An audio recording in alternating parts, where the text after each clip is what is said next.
So Georgia loses last night in the college football playoff to Notre Dame. The sun has risen again. What's next for Georgia here going forward? What do you make of this game, and what's next for the Bulldogs? We'll talk about it right now. Make sure to subscribe here to the On3 YouTube channel. College football, nothing but college football. Appreciate y'all being dialed in. So to move forward from last night, I think if you're a Georgia fan, you first have to face reality. And to do that, we got to eliminate excuses. So the first excuse that I think is going to be out there for some folks, and it's one that, is low-hanging fruit. You can probably point to it, and without taking a deep dive into it, maybe at face value it gets some, some juice. But, it wasn't the quarterback thing last night, man. It wasn't. And that's not me knocking Carson Beck. But, Gunnar Stockton went for 234, 1 touchdown on a secondary that was number 1 in America in completion percentage and number 4 in America in pass yards allowed per game. You told me it's 234. They're allowing 167 a game. That's probably a winning recipe. Now, the fumble in itself, was it crucial? Totally. Do you blame Gunnar Stockton for not feeling the blind side? If you want to, be my guest. I think there's probably a couple of different variables that have to be taken into account there. But I left really impressed with Gunnar Stockton. Now, would you have liked to score more points? Sure. But Gunnar Stockton doing what he did and not having a bunch of interceptions against a really good secondary, does Carson Beck give you more juice if you're down? Yeah, maybe. But Carson Beck's not covering the kick. Carson Beck's not playing defense and keeping you from being outrushed in the way that you were. So I understand if that's something you want to point to, but I do think at the end of the day, that's an excuse. I don't think it makes a difference who is at quarterback for Georgia when it comes to that Notre Dame offensive attack. Other excuse now. This is very crucial. We got to talk about this. Let Parker Jones live, man. Let him live. The Notre Dame situation of them running back that kick, especially about Carson Beck, Parker Jones isn't out there trying to make a tackle. I really had an issue with the broadcast going to him in the fourth quarter and showing him it was some difference. It's they still had 1st and 10. Still had 1st and 10 after that penalty. And I don't like the idea that we're, getting after this kid when dude was just fired up for a big play for Arian Smith. He's out there in street clothes, trying to support his team, showing some emotion, wrong place, wrong time. Yeah, I get it, you can't do it. But at the same time, let's not pretend that Parker Jones had any inkling of an impact on that final score in New Orleans last night, because he didn't. You want to blame someone, blame the defense, blame the special teams, blame the offensive line, the running back room. If you want to blame Gunnar Stockton for not being better overall, I guess you can do that. Again, I don't think he's the reason, but don't blame Parker Jones, the dude who wasn't even suited up. To me, that's just cowardly. So moving forward here, I think Georgia just has to decide who they want to be. Because there's, I think, sort of for a little bit now, kind of been this dissonance between who your head coach is and who your offense is. And what I mean by that is Kirby Smart is as physical-minded, win the trenches, block, tackle, eat nails for breakfast as it gets when you hear him speak, and just quite frankly how I think he builds his defenses. And then you have an offense who doesn't really, from what I can gather, scheme all that complementary to that. And this isn't me knocking Mike Bobo. This is me saying you got a team now that, what I just said, you eat nails for breakfast, but you throw it 37 times a game. That doesn't really compute to me. And if you want to be that kind of an offense, you want to be the team that throws it 37 a game and you want to be high-flying and all that, more power to you.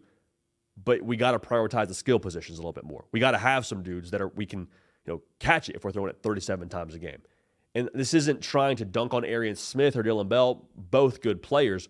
But again, if that's who you want to be, I think you got to double down a little bit more on prioritizing wide receiver room and just having some more juice there overall. Now, to be fair to Georgia, I think going into the year, they thought they had more juice in that receiver room, and that's pretty much all I'll say on it. But that's kind of the way that it went last night. That's what I could tell. So basically, whoever you want to be offensively, just let's major in it. Let's commit to it. You want to be more physical? Okay. Let's commit to the run game. Let's maybe prioritize running the football a little bit more. They were 110th in America when it came to rush attempts per game. Again, that doesn't really scream complimentary football to me when you play defense at the level Kirby Smart expects, plus you don't really run the football. I don't really totally get that. College football sickos, make sure you are subscribed right here to the On3 YouTube channel. On this show, The Hard Count, it's college football, nothing but college football all year round. Now, this show is brought to you by our friends over at Prize Picks. Daily fantasy, easy to use, easy to play, easy to withdraw what you win. Follow us here. Use code HARDCOUNT at prizepicks.com. We're going to do our very best to make us all some money. Now, even if we don't, when you play with code HARDCOUNT at prizepicks.com, make yourself $50 in promo funds to then go ball out the rest of this playoff. So again, code HARDCOUNT, $5 in lineups, gets you $50 in promo funds at prizepicks.com. We appreciate y'all subscribing. We appreciate y'all using that code with our friends PrizePicks. But at the end of the day, I think this team we always knew had some flaws in it. Now, that's not me backing down from my take that Georgia was going to play for a national title even with Gunnar Stockton. That's not. What was always the pitch for me on Georgia was the traits they have and the Kirby Smart pedigree, I thought, was good enough to overcome some of those holes within the roster. Because as talented as Georgia is, this is not as talented as a Kirby Smart team has been. And I'm not making excuses. I'm just saying, those are the facts. Watch the Ole Miss game. Watch the first half of the Bama game. This Georgia team is not necessarily a offense that has, like I said, dudes that are touching the ball that are going to go in the first round on the offense.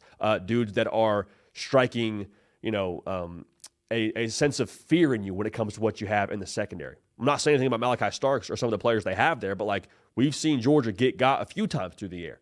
Even in the SEC championship, Texas went for over 300. Now you won the game, but the point remains the same. I think there really is some need to maybe retool certain parts of the roster, and maybe it's depth, maybe it's the portal. I'm not making excuses. I'm just saying now, even with the injuries, Georgia, in a lot of ways, I think this wasn't the Georgia team that we have come to expect from Kirby Smart. So the fact they were in this game in general, and they won the SEC, I think this is arguably Kirby Smart's best coaching job, even with the exit they have from the college football playoff. But right in line with that, in addition to maybe where the talent level hasn't been where you would, expect it to be, given previous teams at Georgia, there were some things, too, just operationally that were a little bit eyebrow-raising to me about Georgia. Georgia averaged 51 penalty yards a game. What happened last night? Jump off sides during the massive substitution masterclass from Marcus Freeman. Whether you think it was legal or not, refs called it how they called it. You jumped off sides. That was a huge swing. I don't know that the 2022-2023 Georgia team, in that moment at least, makes that kind of a snafu. So what does that mean in the future? Again, I just think it's a total look in the mirror here for Georgia. And every team does that every single offseason, especially when you don't achieve what you want to achieve at the end, with the end goal. But I just do think that's probably where you got to look when it comes to depth, philosophy. Heck, maybe the standard we talk about, being penalized and how that works. But overall, Georgia is still going to be right here in the mix again next year. As much as I'm saying how Georgia needs to maybe correct some things and tweak some things, this is still a Kirby Smart outfit. The minute Kirby Smart is no longer the head coach in Athens, Georgia, that's the minute I'd be worried.